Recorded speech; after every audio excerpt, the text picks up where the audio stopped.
Ahead on 100-Mile Meals. A journey is its own reward, right? But even better when you eat something delicious in Moss Landing. We'll show you how to end up with a great bowl of chowder by beginning with a custom approach. Is your yard edible? It can be, and there's an entire community willing to help. We'll go to Half Moon Bay and visit a fresh and spicy spot and see how Bernardus is literally growing its winery, tasting room, and reputation this year. That and more now on 100-Mile Meals.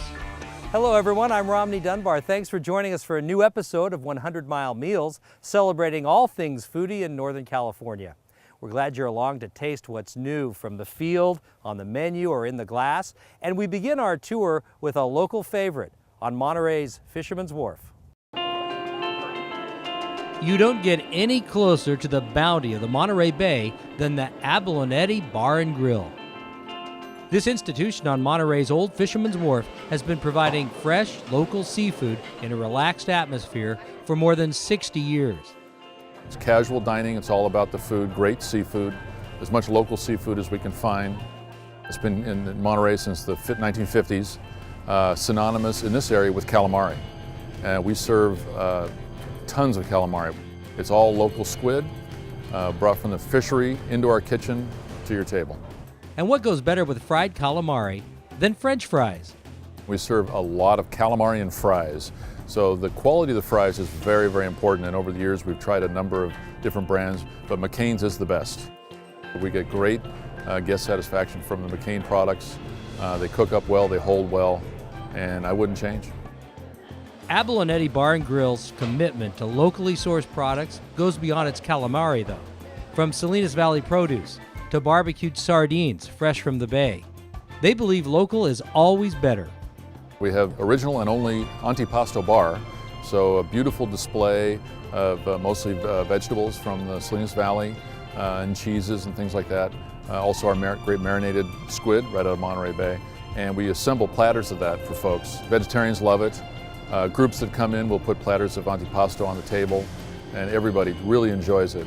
With the incredible produce available from Salinas Valley, everything you could possibly need or want, and the seafood. If everybody's curious about what's available that's local, with the Dungeness crabs, sardines, the squid, the sand dabs, that's some great local products to feature in the restaurant. Be sure to visit the Abalonetti Bar and Grill on Monterey's Old Fisherman's Wharf next time you're looking for a taste of the Monterey Bay.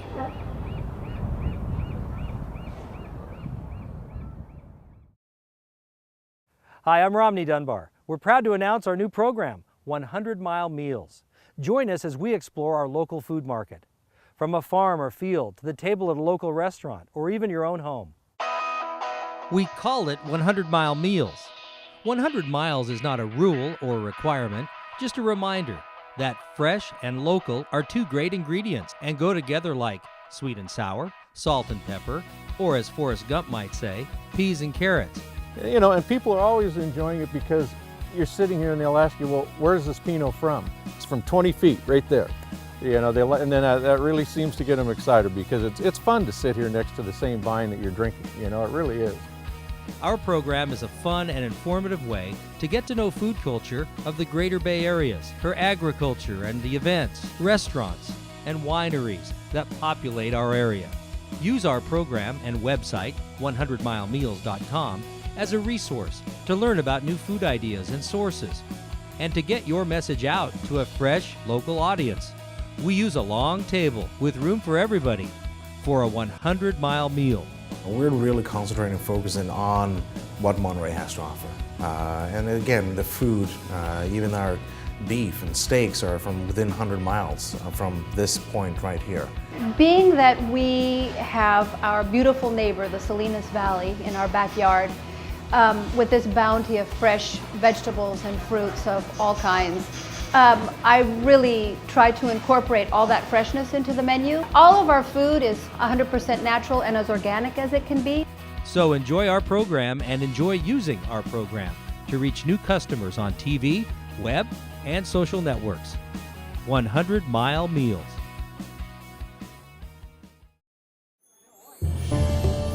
Performance in a 100-mile market. Performance Food Service Ledyard, a local distributor of food, equipment, and supplies since 1929.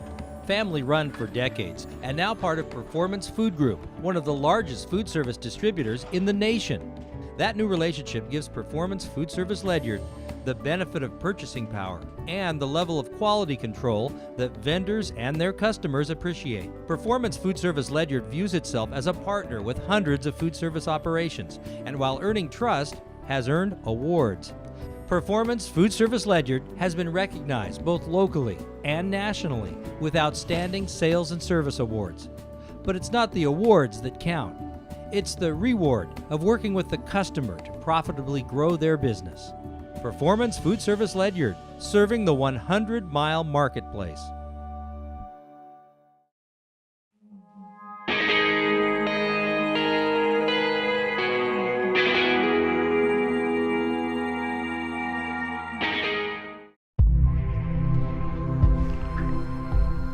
Bernardus Winery, founded by owner Ben Pond more than 20 years ago, with the goal of creating wines that flatter the palate and stimulate the imagination.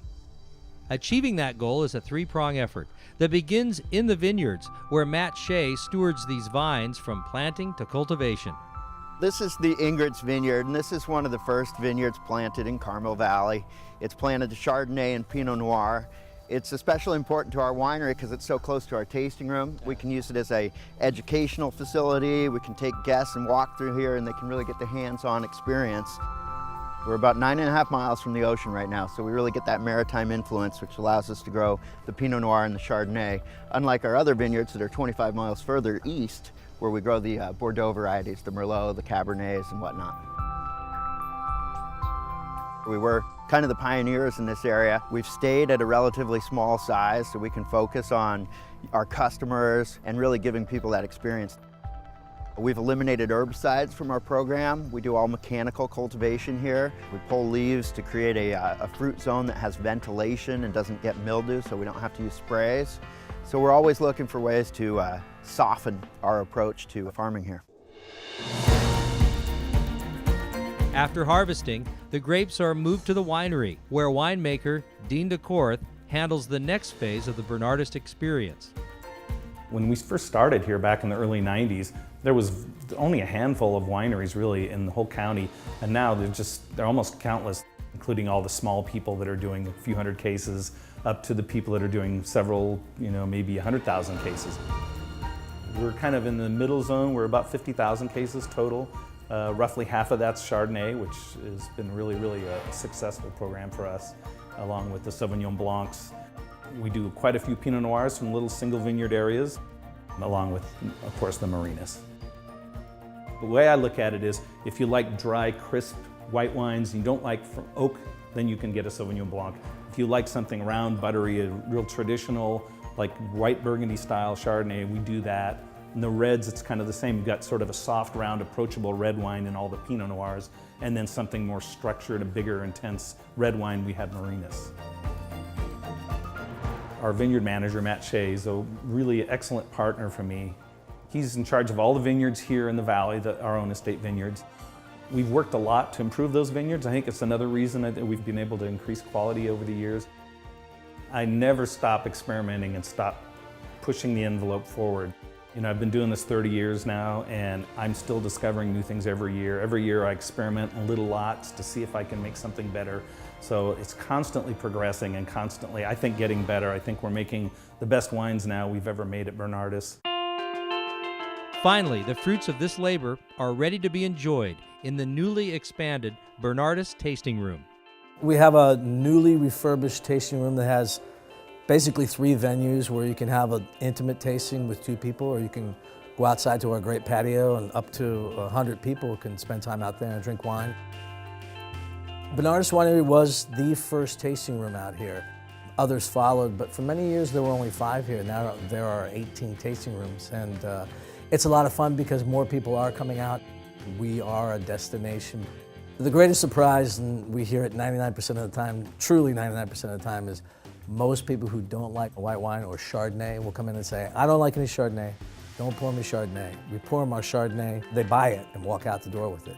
We have a great winemaker in Dean DeCorth, and we have a great vineyard manager in Matt Shea, And the combination between those two guys and the source of fruit that we get makes for great wine. From the vineyards to the barrels to the bottle, the Bernardus experience is based on a commitment to quality. We're focusing on whatever it takes to create the best wine.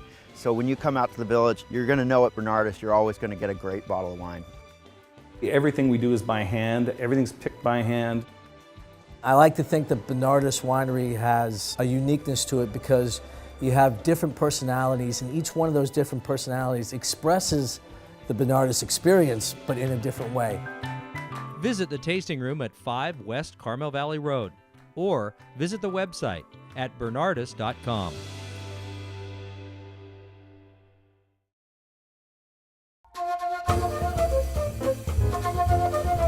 The Hot Enchilada is more than just a restaurant. It's an oasis. It's kind of a secret and a big surprise. We try to be really different because we are a destination, and I understand that because we are a destination, you know, people want to find something different that they can't find in their neighborhood. Tucked away in the charming village of Moss Landing, we've seen this restaurant grow from humble beginnings to what it is today, a bustling cafe that is unmistakably unique. Kim calls her menu an eclectic fusion of cultures, and this is truly a culinary trip around the globe. We've got some Cuban dishes, Brazilian dishes, Spanish dishes. We've got a couple of French dishes on the menu. It definitely all has somewhat of a Latin flair because, you know, that's where we come from, that's where our roots are from. Being that we have our beautiful neighbor, the Salinas Valley, in our backyard with this bounty of fresh vegetables and fruits of all kinds, I really try to incorporate all that freshness into the menu. One of the most popular dishes is the pescado cubano. It's a line-caught snapper on a bed of black beans. It's crusted with pistachio nuts, and it's drenched in an avocado tomatillo sauce. Our Peruvian causa is also a very popular dish, and it's a beet-infused layer of organic Yukon potato with a beautiful olive tamponade layered, and then another layer of saffron-infused potato. The Hot Enchilada also features a full bar with local beer, a well-selected wine list, and a number of unique cocktails. And while the restaurant's the center of the Moss Landing universe, there are quite a few interesting satellites as well. When we did our last segment, we had opened our first gallery, which is behind the restaurant. And now we have another gallery called Galeria Dos, which means our second gallery, which is across the street. We also have a high-end couture consignment boutique as well. Both galleries serve as a venue to expose artists from Moss Landing and around the Monterey Bay area. The Hot Enchilada is also a great place for parties, receptions, and meetings. And add the Hot Enchilada to your list of night spots and check out tango and Cuban nights at the Hot Enchilada Social Club, available for parties and events. We can seat 60 people in the gallery, and we can also fit 50 people in the restaurant comfortably, as well as another 50 on the patio. So, you know, we have a pretty versatile venue here. We are right, you know, in between Santa Cruz and Monterey County, so we're a perfect place for people who need to have a gathering spot, whether it be a meeting place for 8 to 60. So whether you're planning a large gathering or just looking for lunch, do yourself a favor. Stop into the Hot Enchilada. Daily we hear people say, oh, we drive by all the time and we've never stopped. When you stop, you are pleasantly surprised. It's a beautiful little oasis, beautiful gardens, great food, I must say. It's a little bit of everything. The Hot Enchilada, 7902 Moss Landing Road, in the heart of Moss Landing.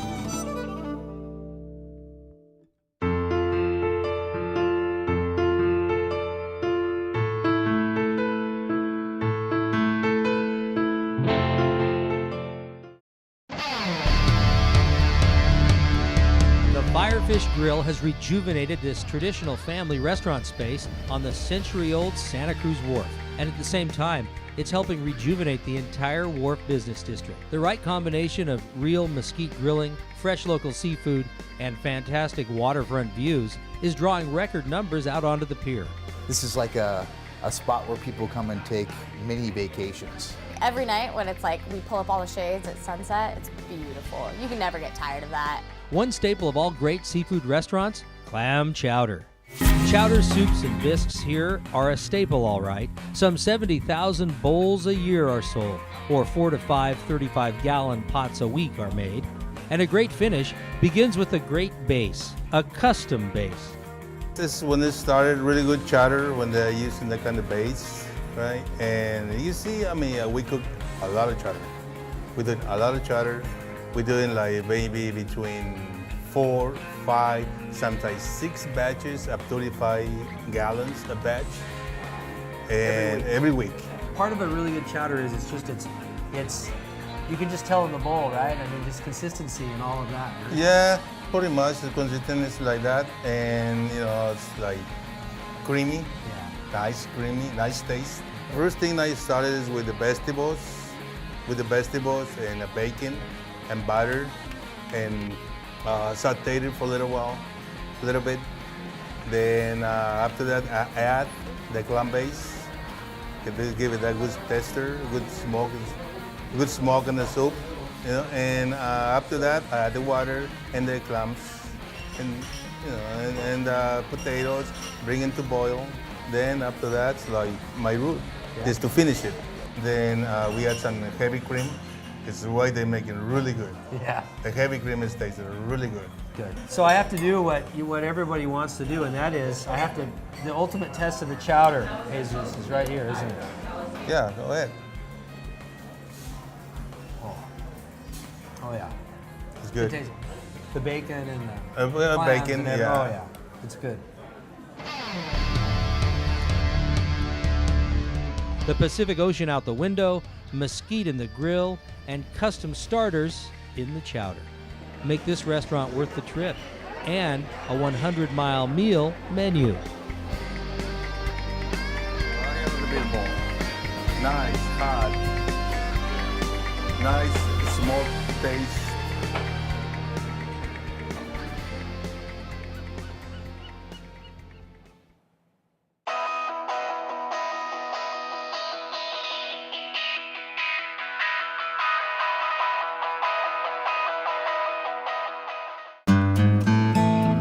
We actually feel very honored to have the ocean as our backyard.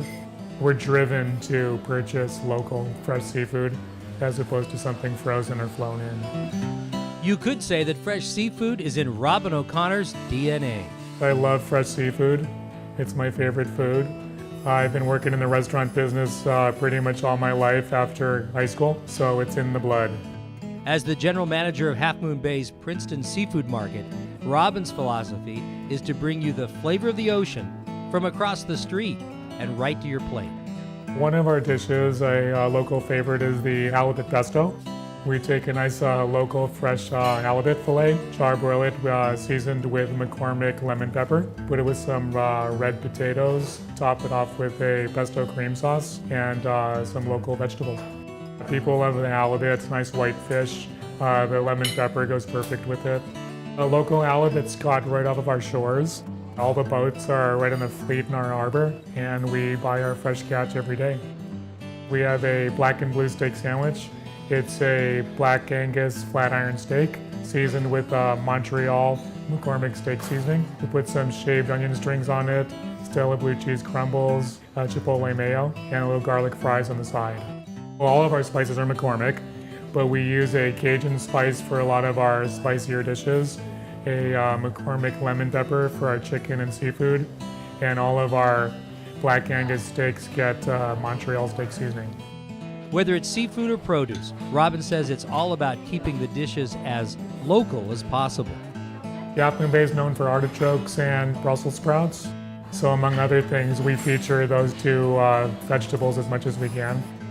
I think it's healthy for the community as well as the entire ecosystem.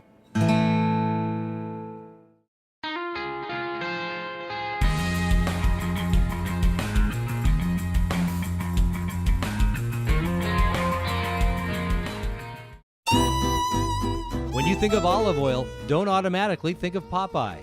We recommend you come on down to the True Olive Connection at 106 Lincoln Street in downtown Santa Cruz. That's where you'll meet owners Susan Pappas and Mona Silva, who will share their vast knowledge of gourmet olive oils and aged balsamic vinegars. These hands-on owners have a passion for fresh oils and vinegars and want to share their fresh products with their customers and community. Stop in and experience your personal culinary tour. The True Olive Connection offers over 30 extra virgin olive oils, harvested, milled, and delivered fresh from northern and southern hemisphere orchards. Among the many varietals are seasonal flavors, local gourmet foods, and body products. And now, 2 ways to shop at the True Olive Connection: downtown Santa Cruz and at the new second location in the Aptos Village Square. Your entire family's welcome to tour, taste, and make the True Olive Connection. The True Olive Connection, family owned and operated, 106 Lincoln Street, downtown Santa Cruz, and now at the new second location in the Aptos Village Square, and online at trueoliveconnection.com, Facebook, and Twitter.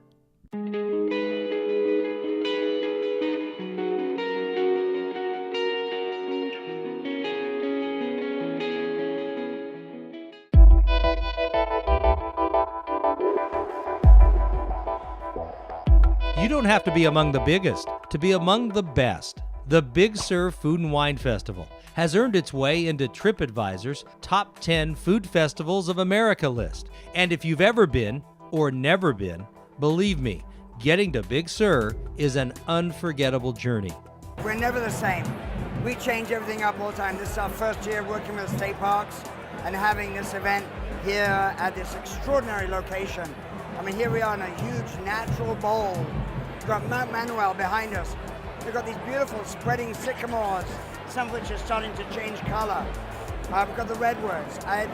You could not ask for a more serene, extraordinary location. You feel you're not just at another wine tasting event, there's like a whole community behind it. Because Big Sur is so small and it's just so organic. It works really seamlessly. Any reason to come to Big Sur is a good thing, but this is a really prestigious event and a lot of really quality wineries and chefs, and the cuisine is top of the line, the wines are top of the line. It's just attracts a good clientele and just a good place to be. I brought chirashi. It's really easy to make, and it's basically cooked vegetables and pickles. It's Osaka style. More Tokyo style would be more sashimi on rice, sushi rice. Nice texture.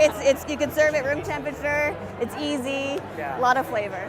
We brought 3 different cheeses today. We brought our East of Edam, and we brought our Junipero, which is a Swiss style, and then of course our Monterey Jack. That our Monterey Jack being one of 2 dairies left here in Monterey County, we like to brag that it's the only place in the world you can still get a Monterey Jack made in Monterey, where it originated. So yeah, we've got those 3 cheeses here today that we're sampling.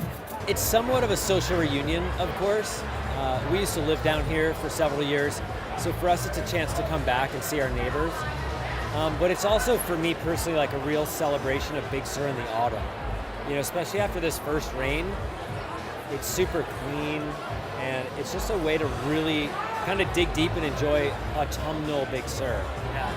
What is really unique and special to me about Santa Cruz and the Monterey Bay is that we are, in a region with such an abundance of amazing world-class produce and seafood and winemaking that we really can live really well with so many artisanal producers of cheeses, of breads, of wines that it's both kind of friendlier for the earth and kind of raises the consciousness, and I hope changes the conversation in the domestic and international market to refocus on sustainable kind of ways to farm the land and feed people. The weather's perfect, the turnout's amazing. I mean, we got hit so hard like the second it opened, so we're just happy to be here.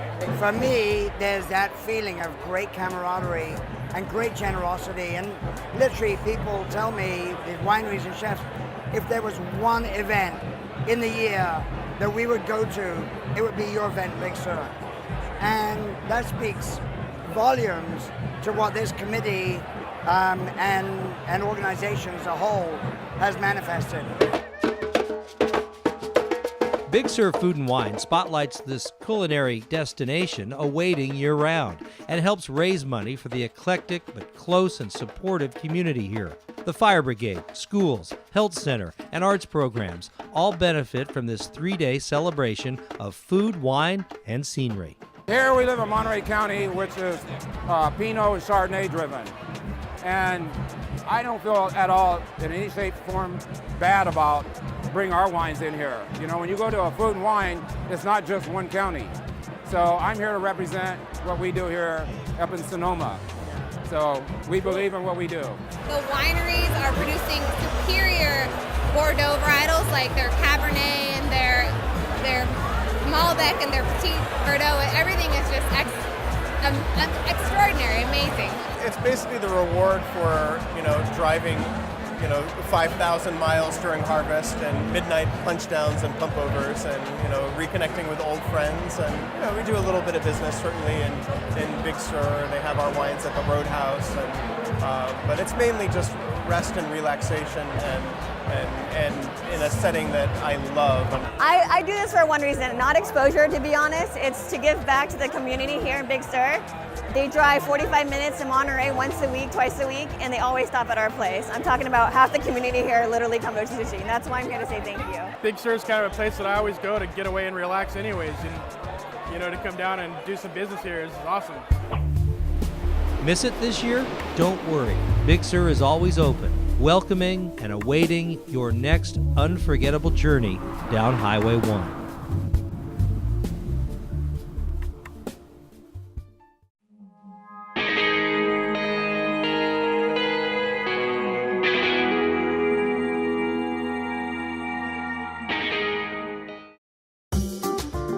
These gardens are not just appealing to the eyes, they are appealing to your taste buds.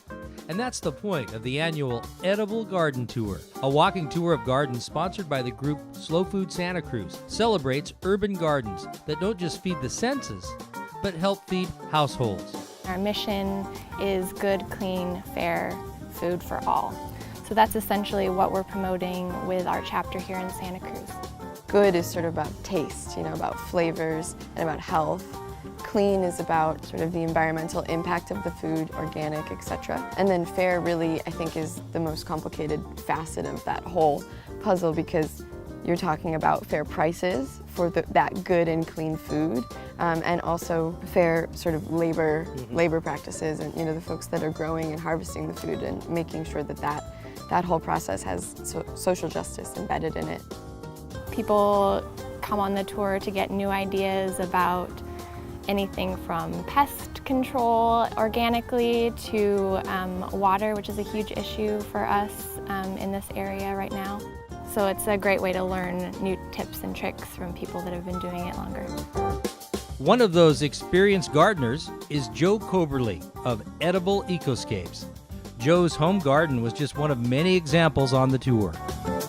It was a blank slate and a bunch of old shrubs, and designed it to be perennial fruit tree production and annual production as well.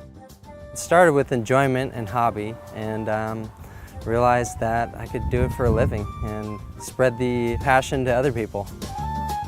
A lot of people start with a little planter box, and that's kind of the easiest way, and then have them pick the vegetables and fruits they want to grow and then give it a shot. Very popular movement, people are understanding it, lots more people are doing it, they're catching on, they're seeing how much you can get off of your land, the health benefits, and just the enjoyment. Whether or not you really turn your yard into a food source, sharing smart gardening practices, such as stretching the water supply or choosing drought-resistant and healthy fruits and veggies, is a fun way to be aware of the nature around us. And often, that nature is closer than we previously thought. We lose touch a lot of times with food in terms of you can go to the grocery store and get, oranges year-round, but really they have a seasonality, and there's an important, connection to the land that I think has been lost in a lot of cases. So I think people having their own home gardens is a really great way to reconnect to the land and reconnect to where food comes from. Having the ability to grow your own food is essential to nutrition, to health, to our planet. Learn more at slowfoodsantacruz.com. Thanks for joining us for 100 Mile Meals, where you are the key ingredient. A chef, a restaurant, brewery, or a winery, we're here to help. Learn more at 100milemeals.com. And as always, thanks for joining us. I'm Romney Dunbar. So long. Brought to you by Performance Food Service Ledyard, the leading food distributor for our 100 Mile Market.